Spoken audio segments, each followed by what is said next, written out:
Enemies को headshot कुछ इस तरीके से मारोगे। देखो, अगर तुम ये सिर्फ 3 ट्रिक को फॉलो करोगे तो तुम्हारा हेडशॉट तगड़ा हो जाएगा। और उसमें से एक ऐसी सीक्रेट ट्रिक है जिसकी वजह से तुम परफेक्ट एम लॉक कर पाओगे। और यकीन करो, कोई भी एनिमी तुम्हारी क्लोज रेंज में नहीं टिक पाएगा। अगर तुम सभी लोग लो एंड डिवाइस में भी खेलते हो तो भी ये ट्रिक्स तुम्हारे ऊपर काम करने वाली है। तो यहाँ पे मेरे सामने 2 एनिमीज है और मैं अकेला हूँ। अब यहाँ पे एक ऐसी चीज रिवील होने वाली है जो तुम्हें किसी ने नहीं बताया। देखो, परफेक्ट एम लॉक के लिए एक बहुत ही अच्छा सिनारियो रेडी करना होता है, जो कि मैंने यहाँ पे रेडी कर लिया। देखो, मेरे सामने जो एनिमी है, अब उसके ऊपर मैं आसानी से एम लॉक कर देता हूँ और डिस्टेंस देखो कितना ज्यादा है। और वो जंप भी ले रहा था, इसके बावजूद भी एम लॉक हो जाता है। और वही दूसरा वाला एनिमी के साथ भी यही सेम चीज होती है। वो डिस्टेंस में बढ़िया जंप ले रहा होता है और स्विच मार के वॉल लगाने वाला होता है, लेकिन डिस्टेंस देखो और हेडशॉट ऑटोमेटिकली लॉक हो गया। अब इन दोनों में जो कॉमन चीज थी वो थी डिस्टेंस। लेकिन डिस्टेंस क्या मैटर करता है? तो यही है वो सीक्रेट ट्रिक जो तुम्हें समझना चाहिए। देखो, तुम्हारा एम लॉक बहुत ज्यादा परफेक्ट हो सकता है अगर तुम डिस्टेंस को तवज्जो दो तो। सबसे पहले अगर तुम ध्यान से देखो, अगर तुम क्लोज रेंज में किसी भी एनिमी से फाइट ले रहे हो तो इतने डिस्टेंस पे तुम जंप ले सकते हो, तुम्हारे लिए फायदेमंद रहेगा। और ज्यादातर केसेस में यही देखा गया है कि जो एनिमी के सामने ज्यादा जंप लेके हेडशॉट मारता है उसका हेडशॉट पहले लगता है और एनिमी भी हेडशॉट जल्दी खाता है। लेकिन यही चीज थोड़ा मिड रेंज में दिक्कत कर देने वाली होती है। अगर तुम इतने रेंज से हेडशॉट मार रहे हो जंप लेके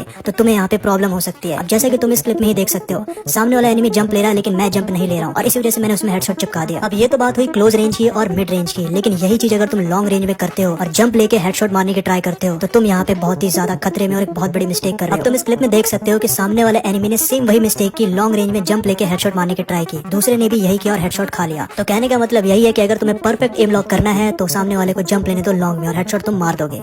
ट्रिक नंबर 2, सेंसिटिविटी। इसके बिना तुम हेडशॉट नहीं मार पाओगे, चाहे तुम कितने भी बड़े प्लेयर हो। अगर तुम्हारी सेंसिटिविटी खराब है ना तो सामने वाला बंदा खड़े खड़े तुम्हें मार देगा, तुम कुछ नहीं कर पाओगे। लेकिन वही अगर तुम्हारी सेंसिटिविटी अच्छी है तो तुम इस तरीके से हेडशॉट मारो। सबसे पहले तुम्हें ट्रेनिंग ग्राउंड में आ जाना है और उसके बाद तुम्हें 200 सेंसिटिविटी पूरी फुल कर देनी है। अब यहाँ से देखो तुम अपनी सेंसिटिविटी बनाओगे कैसे। अब यहाँ पे आना है, सामने खड़े हो जाना है और तुम्हें 10 गोली फायर करनी है और देखनी है कि 10 में से कितनी गोली तुम्हारी लगती है। मेरे साथ यहाँ पे एम जो है ऊपर की तरफ निकल जा रहा था एनिमी के सर के ऊपर, जिसकी वजह से मेरा हेडशॉट भी नहीं लग रहा था। तो मैंने ये डिसाइड किया कि मैं 200 से अपनी जनरल को नीचे की तरफ लाऊंगा 150 के आसपास। तो मैंने 150 के आसपास रखा, यानी 146 मेरे दिमाग में था। तुम सभी लोग भी कुछ इस तरीके से कम कर सकते हो। और मैंने यहाँ पे सोचा कि अब हेडशॉट देखते कितना लगता है, तो मैंने वापस से फायर करना स्टार्ट किया और उसी के साथ गाइस यहाँ पे मेरा हेडशॉट ठीक लगने लगा था। अब तुम में से यहाँ पे बहुत सारे लोग सोचेंगे कि सेंसिटिविटी बन चुकी है, ऐसा नहीं है। मैं यहाँ पे -5 और कर देता हूँ। मुझे लगता है कि अभी भी सेंसिटिविटी थोड़ी सी ज्यादा है, क्योंकि 10 में से सिर्फ 5 बार ही हेडशॉट लग रहे हैं। मुझे चाहिए 10 में से कम 7 बार हेडशॉट लगे। तो जब तक वैसा नहीं हो जाता मैं सेंसिटिविटी को -5 या +5 करता रहता हूँ, तब जाके मैं अपनी परफेक्ट सेंसिटिविटी बनाता हूँ। लेकिन तुम लोगों को इतना करने की जरूरत नहीं है। तुम्हारे स्क्रीन के सामने मैंने तुम्हारे रैम के हिसाब से दे दिया सेंसिटिविटी। अगर तुम्हें और भी तरीके से इसको बेटर बनाना है तो +5 या +- करके देख सकते हो, तुम्हारी सेंसिटिविटी ऑटोमेटिकली अच्छी हो जाएगी। अदरवाइज अपना रैम और डिवाइस का नाम कमेंट करो,